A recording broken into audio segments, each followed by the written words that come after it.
கோலிவுட்டின் பவன் கல்யாண் 2014ஆம் ஆண்டு ஜனசேனா கட்சியையும் தொடங்கியிருக்காரு. இவர் எடுத்தவுடனே வெற்றி பெறவில்லை. பல தோல்விகளுக்கு பிறகு 2024 பாராளுமன்ற தேர்தலோட ஆந்திராவின் சட்டமன்ற தேர்தலும் நடந்திருக்கிறது. அந்த தேர்தலில் சந்திரபாபு நாயுடு பாஜகவோட கூட்டணி அமைத்து வெற்றியும் பெற்றார். அதனால இப்போது ஆந்திராவின் துணை முதல்வராகவும் பதவியிலையும் வகிச்சிட்டு வராரு.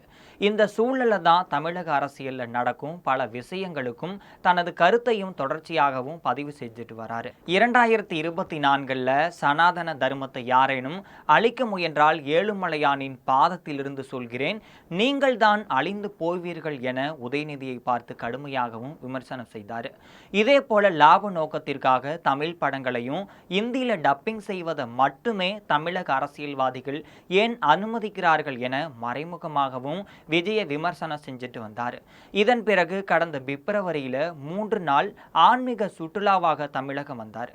முருகனின் அறுபடை வீடுகளான சுவாமிமலை, அழகர் கோவில், திருச்செந்தூர், திருப்பரங்குன்றம், பழனி, திருத்தணி மற்றும் மதுரை மீனாட்சியம்மன் கோவிலுக்கும் சென்று வழிபாடு செஞ்சிருந்தார். அவரது கட்சியின் முக்கிய நிர்வாகிகளும் அறுபடை முருகன் கோவிலில் வழிபட்டு வந்தனர். சமீபத்தில் இலங்கை கடற்படையால் தமிழக மீனவர்கள் தாக்கப்பட்ட என்ற செய்தியை கேட்டதும் கவலை அடைஞ்சதாகவும் தெரிவித்தார். இந்த பிரச்சனையை இணக்கமான முறையில் நிவர்த்தி செய்ய வேண்டும் எனவும் வெளியுறவுத்துறை அமைச்சகத்தையும் வலியுறுத்தினார். கடந்த 2 வாரங்களுக்கு முன்பு பவன் கல்யாண் தமிழகத்தின் முன்னாள் முதல்வரான எம்ஜிஆர், ஜெயலலிதா ஆகியோர் மக்கள் பாதுகாப்புடன் மாநில வளர்ச்சிக்கு அதிக முக்கியத்துவம் கொடுத்து வந்தனர்.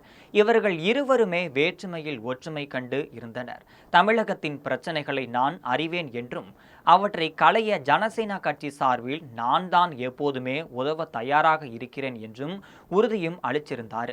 இதைத் தொடர்ந்து சந்தானம் படத்தில் இடம்பெற்ற கோவிந்தா பாடலுக்கு ஜனசேனா கட்சி கடும் எதிர்ப்பையும் தெரிவிச்சிட்டு வந்தாங்க.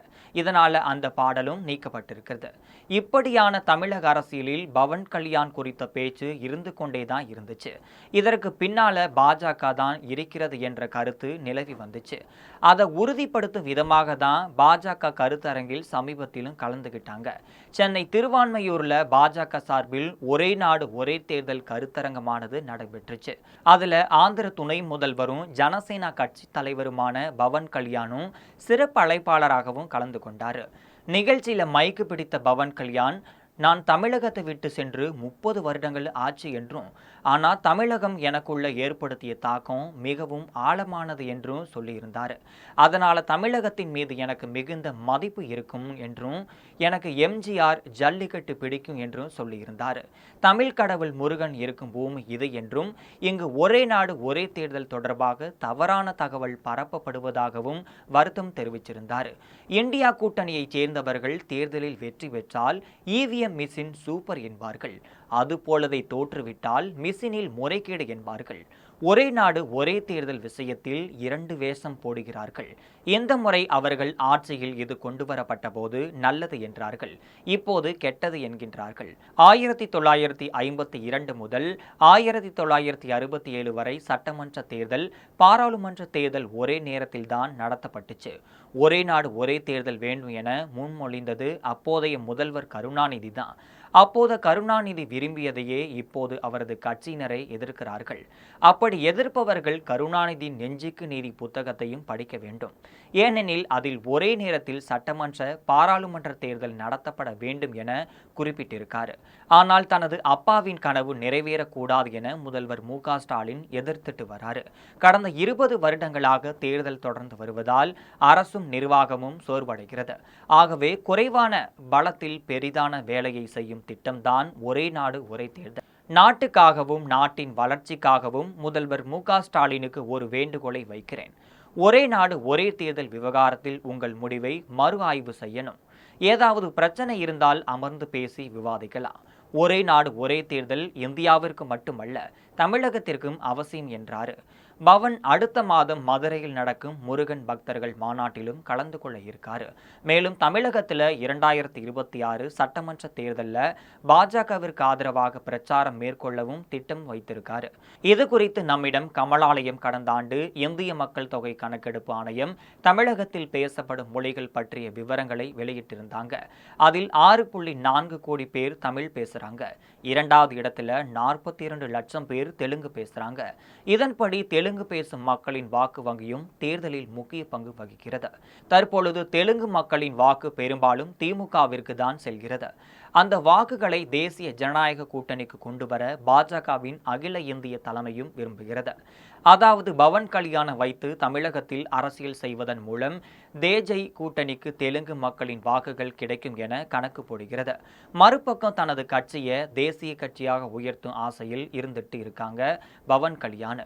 அவரது சரத்பவாரின் தேசியவாத காங்கிரஸ் மத்திய பிரதேசம், மகாராஷ்டிரா, குஜராத்தில் போட்டியிடுவதால தேசிய கட்சியாக இருக்குது. ஏற்கனவே ஆந்திரா, தெலுங்கானாவின் பலத்துடனும் கர்நாடகாவிலும் ஜனசேனா இருக்கிறது. இந்த வரிசையில்தான் தமிழகத்தின் கட்சியை தொடங்குவதன் மூலம் வருங்காலத்தில் தேசிய கட்சியாகிவிடலாம் என பவன் கல்யாண் திட்டமிடுகிறார். இதனால் பாஜகவின் திட்டத்திற்கு அவர் ஓகே சொல்லியிருக்காரு. முன்னதாக 2 வாரங்களுக்கு முன்பு திமுகவிலிருந்து 2 ஆண்டுகளுக்கு முன்பு நீக்கப்பட்ட KS ராதாகிருஷ்ணன் தலைமையிலான குழு பவன் கல்யாணை சந்தித்து பேசிச்சு. அதில் தமிழக பாஜகவினரும் இடம்பெற்றிருந்தாங்க. இது குறித்து ராதாகிருஷ்ணன் ஆந்திர துணை முதல்வர் பவன் கல்யாணையும் சந்தித்து பேசினார். அப்போது பேசிய அவர், தமிழகத்தின் மீது எனக்கு அக்கறை இருக்கிறது. தமிழ் மக்களின் நலனுக்காக தொடர்ந்து குரல் கொடுப்பேன். குறிப்பாக தமிழக மீனவர்கள், இலங்கை தமிழர் பிரச்சினைக்குரிய நடவடிக்கை எடுக்க பிரதமர் மோடியை வலியுறுத்துவேன். இந்து மகா கடலில் அமெரிக்காவின் இராணுவ தளம் இருக்கிறது. இலங்கையில் சீனாவின் ஆதிக்கம் அதிகமாக இருக்கிறது. இதனால தென் மாநிலங்களுக்கு அச்சுறுத்தல் அதிகரிச்சிருக்கு. இது குறித்து பிரதமர் மோடியின் கவனத்திற்கு கொண்டு செல்வேன் என்று சொல்லியிருக்காரு.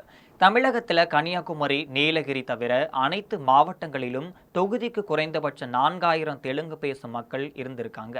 இவர்களை எல்லாம் வாக்கு வங்கியாக மட்டுமே திமுக தங்களை பயன்படுத்துவதாக கோபத்தில் இருக்கார்கள். எனவேதான் அவர்கள் தங்களுக்கான தலைவராகவே வைகோ வருவார் என நம்பினார்கள். அது நடக்காததால விஜயகாந்திற்கு வாக்களிச்சாங்க. தற்போது தேமுதிகவிற்கு கீழே இறங்கியும் இருக்குது. இதனால பவனுக்கு ஆதரவும் கிடைக்கவில்லை.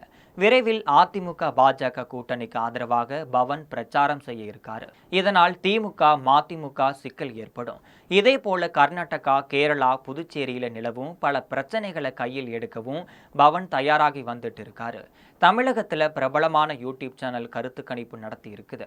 அதுல அதிமுக பாஜக கூட்டணிக்கு 40% வாக்குகளும், திமுக கூட்டணிக்கு 38% வாக்குவும், விஜய்க்கு 22% வாக்குகளும் கிடைக்கும் என்கின்றது.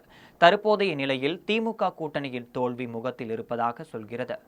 அதனால்தான் பாஜக பாவனை கொண்ட 18% இருக்கிற தெலுங்கர்களின் வாக்குகளில் 7% பாஜக கூட்டணி திரும்ப முயற்சிக்கிறது.